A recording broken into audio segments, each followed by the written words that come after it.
Bien, ahora sí, vamos a meternos de lleno en el desarrollo de la información y en la jornada de ayer hubo una reunión de la Comisión de Educación en la Cámara de Diputados y hubo un fuerte cuestionamiento a la oposición que no da quórum para tratar la creación justamente de universidades. Nosotros estamos en comunicación con la diputada Blanca Osuna para charlar al respecto. Blanca, buenos días, ¿cómo estás? Bienvenida a Somos Noticias. Diego Ilquiroz te saluda.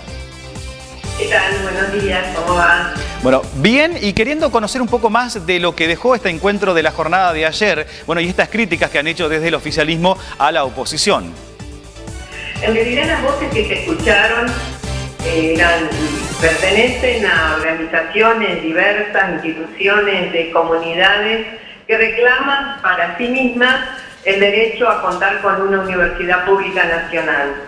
Ese derecho en realidad está plasmado en proyectos que están en curso, que cuentan con dictámenes, con respaldo de las comisiones de Educación y de Presupuesto y Hacienda de la Cámara de Diputados, y pugnan por resolver esta situación aprobándose en la Cámara de Diputados, en un plenario, en una sesión. ¿Qué es lo que sucede? Que la oposición, a pesar de que en algunos casos cuenta con iniciativas propias de legisladores planteando proyectos de creación, caso Quillo, caso Río Tercero, no asisten a la Cámara.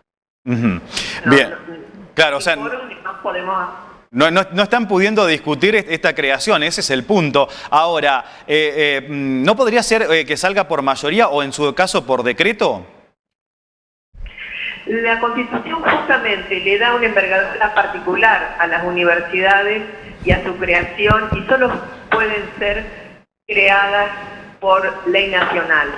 Con lo cual está atado al funcionamiento del Congreso. Lo que sucede es que las comunidades que ayer estuvieron con nosotros, de Ezeiza, de Pilar, de Saladillo, de la Cuenca del Salado, de Cañuelas, de Madres de Plaza de Mayo, de Entre Ríos, porque estuvieron ahí presentes, de Concepción del Uruguay, de Gualeguaychú, de Paraná y de Córdoba, de Río Tercero, la verdad que conocen lo que implica una universidad, ¿saben?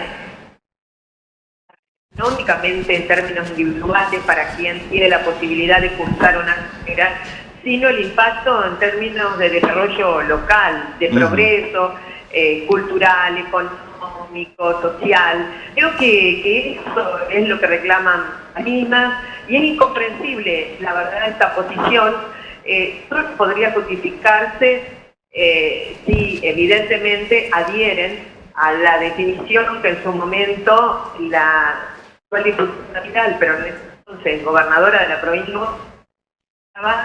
bueno, no es necesario no crear nuevas ciudades porque los pobres no van a la universidad.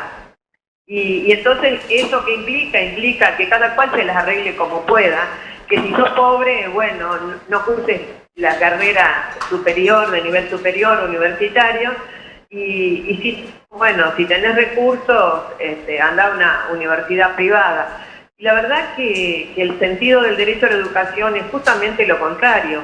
Y creo que por eso esas voces que se escucharon ayer de gran diversidad, mucha potencia, mucha fuerza, con historias muy concretas y gestiones que llevan tiempo, fueron planteando con fuerza, qué sé yo, la de Pilar juntando firmas, más de 50.000 firmas en una comunidad chica, digo, de eso hablamos cuando ayer, y creo que eso es lo que en definitiva les duele a las comunidades. Por eso, la verdad que como legislador y como presidente de la Comisión de Educación también me interpela el hecho de que el legislador Frigerio, que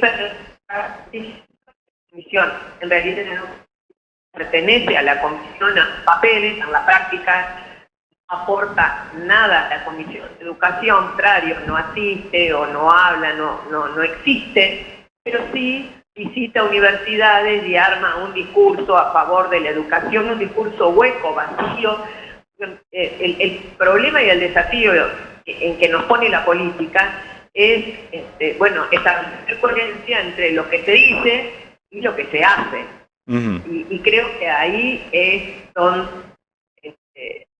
creo que hace agua este discurso opositor. Bien, bueno.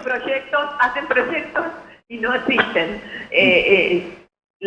Ilusionan y promueven esa expectativa ante las comunidades y no cumplen. Creo que es pésimo en todo sentido y uno espera que se pueda resolver con una próxima sesión donde podamos respaldar a estos proyectos.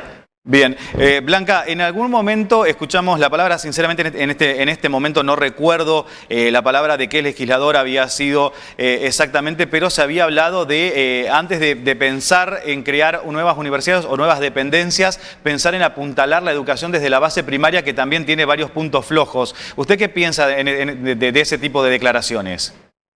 Esa contradicción es absolutamente falsa y en realidad lo que justifica es impedir que la llegada a la educación superior sea una posibilidad real y efectiva.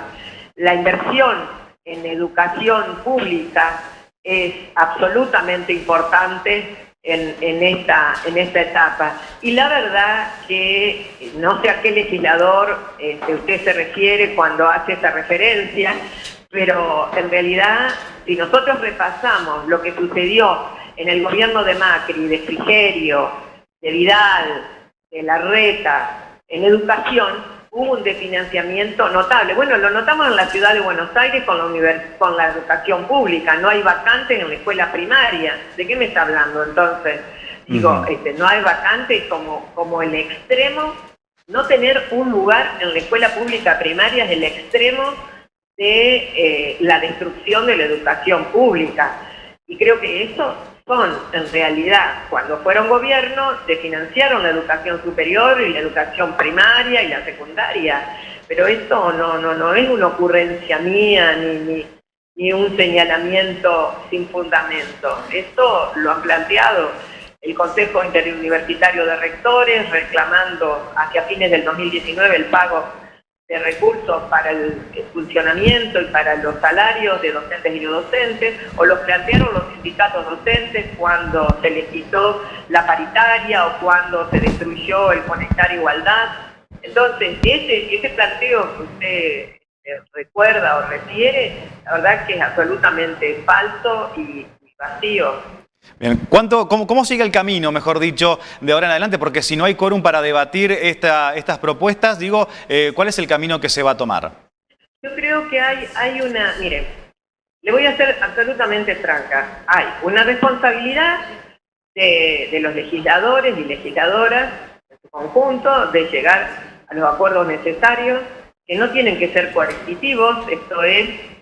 bueno, no se sigue con el juicio político si no damos. Bueno, si realmente ellos tienen mayoría para impedir la consecución del juicio político, bien podrían sentarse y debatir otros temas. Al mismo tiempo, hay razones que tienen que ver con cuestiones básicas que nosotros tenemos que dejar planteados, y que dé lugar a que efectivamente el tratamiento de estos temas se dé, ¿no? Creo que esa apuesta también tiene que ver con un rol de las comunidades interpelando a los legisladores, de los medios de comunicación, planteando esa posibilidad de que los legisladores que se niegan a trabajar expliquen, que trabajen, qué hace Frigerio, ¿qué hace Elena? ¿Qué hace Galimberti? ¿Qué hacen? ¿Por qué no trabajan y reciben además su remuneración como cualquier trabajador? Muy bien. Digo, esas cosas creo que es importante ver, claro. Muy bien. Blanca, le agradecemos muchísimo estos minutos y bueno, por supuesto nos vamos a mantener en contacto. Gracias a ustedes. Buenas tardes. Buenas tardes, hasta luego.